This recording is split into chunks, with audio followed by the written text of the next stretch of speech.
하나님께서 인간을 이제 창조하시고 인간에게 인격을 주셨어요, 여러분. 하나님이 주신 것이에요. 그래서 인격이라고 하는 것은 우리가 잘 알다시피 의지와 감정과 지식이에요. 그래서 이걸 인격이라고 부르는데, 근데 하나님께서 인간의 이 인격을 왜 주셨느냐? 그 인격을 주시면서 어떻게 보면 우리에게 가장 큰 축복인데 그 인격을 굉장히 존중해 주셔요. 잘 기억해 보세요. 그래서 우리가 육신은 밥을 먹어야 살죠, 그렇죠? 그리고 우리 마음, 정신, 우리의 인격이라고 하는 것은 밥을 먹어서 하는 게 아니라 우리가 문화를 먹는 거예요. 통칭해서 문화라고 하는 거예요, 그렇죠? 근데 우리의 영, 중요한 우리의 영이라고 하는 것은 우리가 여러분 문화를 먹어서 사는 것이 아니에요. 그래서 교회가 복음이 많이 변질된 게 하나님의 말씀은 어떤 문화적인 것으로 얘기를 해서 어떤 문화생활을 하는, 한편으로 문화생활을 한다고 생각하는 게 복음이 많이 변질되어 가고 있는데, 절대로 우리의 영은 문화를, 어떤 그 문화 속에는 어떤 교훈, 도덕, 이것도 다 문화에 들어가는 거거든요. 근데 그것을 배워서 우리의 영이 살아날 수가 없어요. 여러분 이걸 잘 알아야 돼요. 그럼 우리의 영은 어떻게 살아나냐? 하나님의 말씀을 먹어야만 살아날 수가 있단 말이에요. 그렇다면 말씀을 우리가 어떻게 먹느냐, 이게 중요한 것이잖아요. 말씀을 어떻게 먹어야 할까요? 자, 요한복음 6장 63절 봅시다.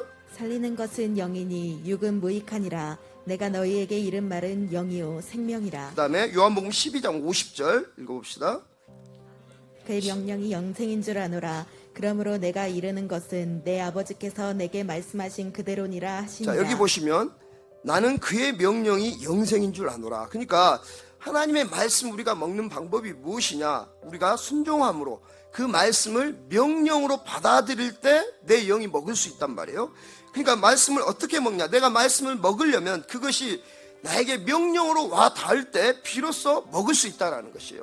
명령으로 와 닿을 때 내가 순종해야 된다는 것이죠. 그러니까 내가 여러분 말씀을 들어서 내 영이 먹었다, 내가 오늘 말씀을 들었다 생각하면 절대 안 돼요. 내 영이 자란다, 이것이 나의 영의 양식이 되었다, 절대 그럴 수가 없다라는 거예요.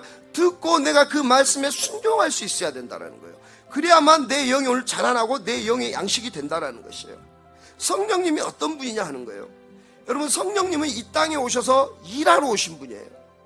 일하시는데 우리의, 다시 와서 믿는 자의 의지를 초월해서는 절대 일하지 않으세요. 여러분 이걸 놓치시면 안 돼요.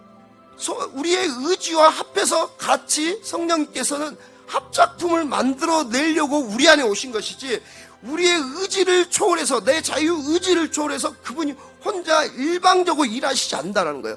예수 그리스도는 우리가 믿든 믿지 않든 일방적으로 모든 속죄를 이루셨지만, 그가 보내신 성령은 우리 안에서 우리의 의지를 절대 초월하지 않는다라는 거예요. 왜? 우리 성령님은 그런 분이에요. 우리를 존중해 주시고 우리의 동의를 항상 구하신다라는 거예요. 우리의 의지와 인간을 무시하지 않으신다라는 거예요. 하나님이 주신 믿음을 우리가 받아야 돼요. 받기만 하고 끝나는 것이 아니라 내가 의지를 가지고 계속해서 인내하고 지속해 나가야 한 어떤 우리의 역할들이 필요하다라는 것입니다. 우리 모든 인간에게 자유의지를 주시고, 네가 네 의지를 가지고, 네가 네 마음을 가지고, 네가 네 정성을 가지고, 네가 너의 시간을 가지고 하나님께 나오기를 원하신다라는 거예요. 믿으십니까?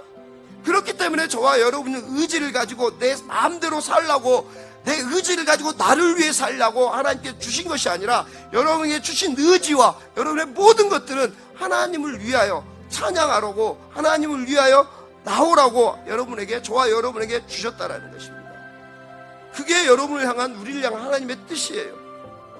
나의 의지를 가지고 하나님을 환영하고, 나의 의지를 가지고 기쁨으로 맞이하라는 거예요. 여러분, 마가 다락방에 성령이 임하실 때, 그 마가 다락방에 내가 약속한 성령을 기다리라 할 때, 여러분 그곳에 몇 명이 있는지 아세요? 500명이 있었어요. 하루가 지나고 이틀이 지나가고 수십 명이 떨어져 나갔죠. 3일, 4일, 5일, 6일 많은 사람이 떨어져 나갔어요. 이제 9일째, 10일째 된 날 120명만 남았어요. 근데 10일째 되던 날에 성령이 마가다락방에 강력하게 임하셨고, 그 120분도로 인하여 성령 받은 120명으로 12제자들도 있었죠. 그 120명으로 말미암아 오늘날 온 세계에 이 복음이 전파되게 되었다라는 것입니다. 열흘 동안 이 사람들이 어땠을까요?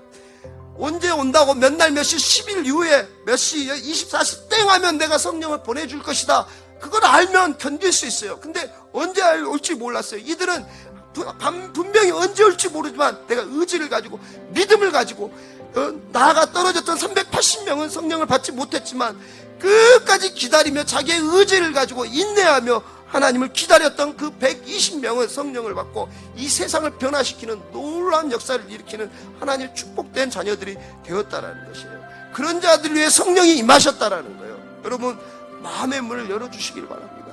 오직 나는 정말 순결한 처녀처럼 그 성령에게 마음을 열어주시고 그 성령을 여러분이 받아서 정말 이 땅이, 이 세상이 감당치 못하는 능력을 가진 정말 여러분 청년들이 되시기를 간절히 바랍니다.